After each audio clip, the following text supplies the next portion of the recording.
Hey there, listeners. You've probably heard this phrase or quote by John C. Maxwell, who's an author and a speaker.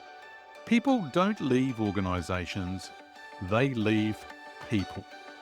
And while that's not always simple, there's a lot of truth in that. When people start leaving your organization, it's a signal.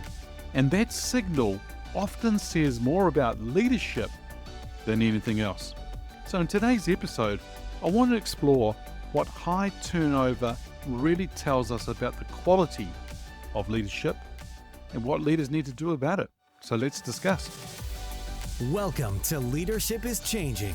Each week, we and our guests provide information and insights through exploring leading change. This is taking your leadership to another level by finding the balance between executive excellence and personal well-being through stories that inspire real change.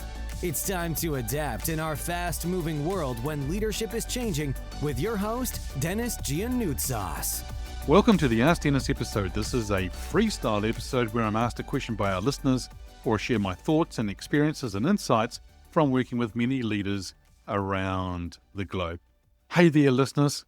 So what does it actually mean when people leave an organization? A real interesting question and a very interesting topic. It's easy to blame the market, competitors, or even the employees themselves. But when you really dig deeper, turnover shines a spotlight on leadership. I actually think there is a microscope on leadership anyhow, and people are looking at us as leaders all the time.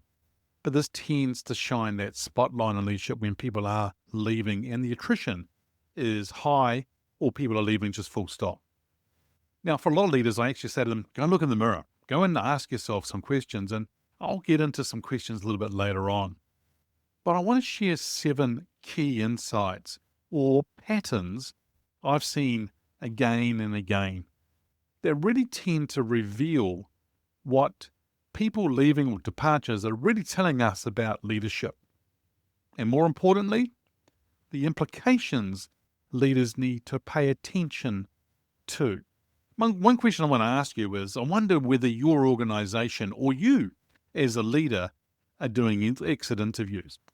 Now, if your people are leaving your team, I would suggest that you're not the one that's doing the exit interview and you get someone else to do it. A third party, in other words, maybe someone from the HR team or another manager or somebody you know and trust. So here are the 7 key insights. Number 1 is culture is the mirror of leadership. Leaders set the tone for culture. And one thing I say in my workshops and when I'm speaking and I'm talking to people is that if you don't set the culture, then the culture will manage you. Now, when trust, respect, and this thing out there called psychological safety are missing, people don't get frustrated. They walk with their feet. They leave. Now, the implication here is this. High turnover is often a reflection of leadership failing to build a culture where people feel safe, heard, and valued. So I want you to think about that implication. I want you to think about what it might mean for you, but then what do you need to do with this? That's the key. So number 1 was culture is the mirror of leadership. Number 2 is connection and communication. When communication is inconsistent, or when leaders don't listen or answer the employees' questions, people feel disconnected. If your team is leaving, I think you need to ask this question, which is, are they clear about where we're going and do they feel heard along the way? And many people today, and when I say many, I'm thinking maybe more of the younger generations actually in particular, if they don't know what the purpose of the organization is, and they can't connect with that, they're going to leave.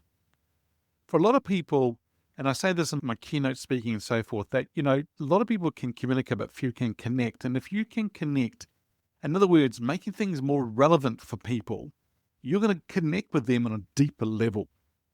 Now, the implication for connection and communication. Leaders who fail to connect will see people disconnect by walking out the door. Now, number 2 was connection and communication. Now, number 3 is growth and development. One of the top reasons employees stay is because they see a future for themselves in the organization. Yes, we see people staying in an organization nowadays 18 months to 2.5 years, 3 years. But if they see some sort of like a vision for them and their career, then they might tend to stay a little bit longer. But leaders who don't invest in learning, mentoring, coaching, and career progression, they're sending a signal to their people. And they're sending the signal which says your growth doesn't matter.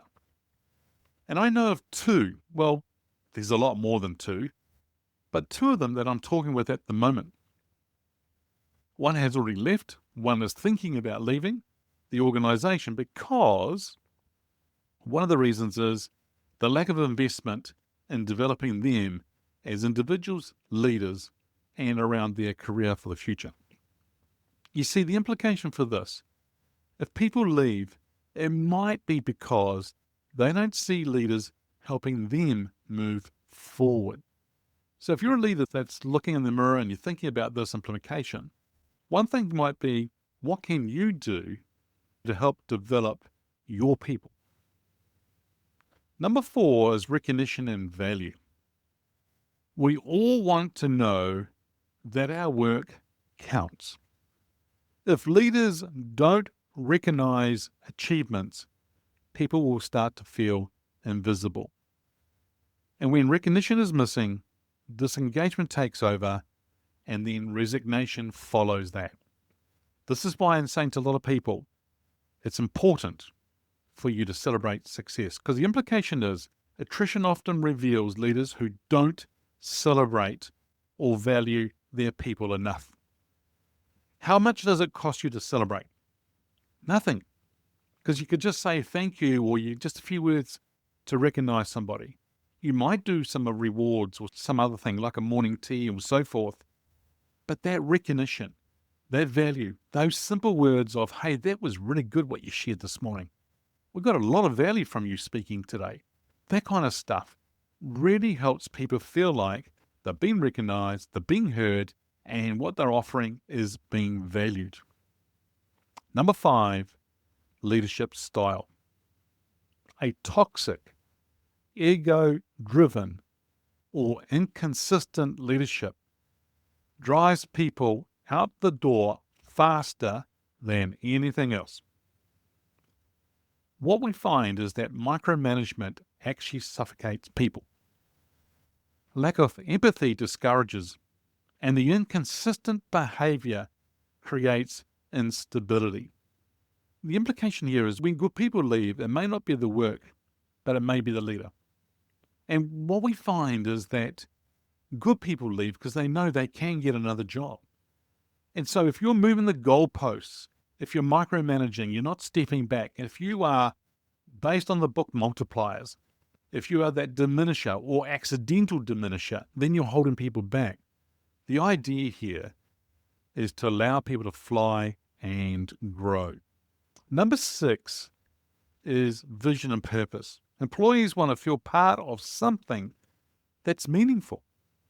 When leaders fail to articulate the why or constantly shift the goalposts, people lose faith. The implication here is turnover can reflect leadership failing to inspire or lead with clarity. Get very clear on what the why is, the purpose, the vision. But the question here is, how are leaders bringing that to life for the employees? That's what your job is. Your responsibility and obligation as a leader is to storytell, to take people on the journey, and bring things like the vision, the purpose, the strategy, and things like that to life for them on a regular basis. Number 7 is walking the floors, both physically and virtually. Because great leaders don't stay locked away in their offices or behind screens. they make the effort to walk the floor, is the wording that I use, right? And it's to be visible, it's to be accessible. In fact, it's actually for you to be present with your people. Now, in today's hybrid kind of world that we have, that means it's not just only showing up in the office, but it's also checking in with people virtually as well. A quick call or a quick message or being present in an online space shows that you care. The implication here is that when leaders are distant or invisible, that's when people start to feel disconnected. And disconnected people are more than likely going to leave. How long does it take you? Well, I used to do this when I was working in an office, and it would take me 15 minutes in the morning and 15 minutes in the evening, and I would do all the floors within the building that were part of our organization, and I would walk around saying hi to people and talking to people. I wouldn't get stuck with one person. I would just move on and so forth. But the thing is that I was seeing people and they were seeing me, and we were having conversations. Now, look, what I really want to talk about here is that it's not often just about the money or the perks, right? Because it's not like that. It's not about that. Yes, salaries can attract people, but leadership determines if they'll stay. Turnover is a leadership message. It's telling you something. The question is, are you willing to listen? And are you ready to change as a leader? Now, there are some reflection questions I want to go through with you as a leader. And quite interesting here, there's 6 of them here. As you think about your own leadership, when you're looking in the mirror, I want you to ask yourself these questions. Are we really listening to our people or just talking at them? Because if you're a talking head, you're not really going to engage with people. You're not going to really connect with them. Number 2, are we providing growth and development opportunities, or are we leaving our people stagnant? And an organization that doesn't invest in R&D, research and development, that doesn't invest in their people, is an organization that will be stagnant. It might be okay today because of the finances and that we look all okay financially. But tomorrow and the days to come, you will struggle as an organization because you will become stagnant. Your competitors who do invest in R&D and their people and so forth are the ones that will leave you behind while you become irrelevant. Number 3, do our people feel recognized, valued, and celebrated? As I said earlier on, it doesn't take a lot to actually have them feel like they're being heard, valued, and recognized. Do celebrate all successes and all projects and everything you're doing, and then make sure you do it. The reason a lot of you don't do it is because you're off to the next thing and you're busy. Well, that's all very nice, but you know what? You need to ask the people to then step up and do things again. So be smart about it and celebrate. Number 4, is our leadership style building trust or breaking it? A really, really strong question, that one. Is our leadership style building trust or breaking it? Number 5, have we clearly articulated a vision and purpose that inspires people to be part of this organization? And number 6, am I showing up enough, both in person and virtually, to connect with the people of the organization? I'm going to add a bonus one. Number 7. It's related to number 6, am I showing up enough? And number 7 is, how am I showing up? Because how you show up as a leader matters. How you are showing up every single day and pulling these things that I've been talking about in today's episode, the other things are going to really help you and your organization forward. If people are leaving your organization, don't just look at the exit interviews as paperwork. Do the exit interviews. Look at them as lessons. Every resignation is feedback, and it's feedback about leadership. Strong leadership creates loyalty, engagement, and growth. Weak leadership creates turnover, disengagement, and doubt. So if you're a leader listening today, remember this. When people leave, they may not just be walking away from a company. They may be walking away from you. So it's time for you to reflect. It's time for you to adapt. And it's time to change. Okay, listeners, this is your call to action this week. And that is, please share. If this resonates with you, please share it with other people. That's number one. And then your second call to action here is that if you need help, feel free to reach out to me and book a 30-minute strategy call. Let's just get on a call and just chat about your scenarios and what's going on for you. How do you do this? Well, there's a couple of ways. One is you can go to my website, leadingchangepartners.com. There's a few buttons on the website that says book a call. Click on that. It'll open up my booking link, and you can find a time and a day that you and I are available, and you click on it and it books it straight into our calendars. Number two, send me a message as a direct message on LinkedIn or Facebook Messenger, or on an email, which is Denis@leadingchangepartners.com. Hey listeners, well that's it for this episode. It's always a pleasure being with you. Thanks for joining me on the Leadership is Changing podcast. Until next time, bye for now. Thank you for listening to this episode of Leadership is Changing with your host, Denis Giannoutsas.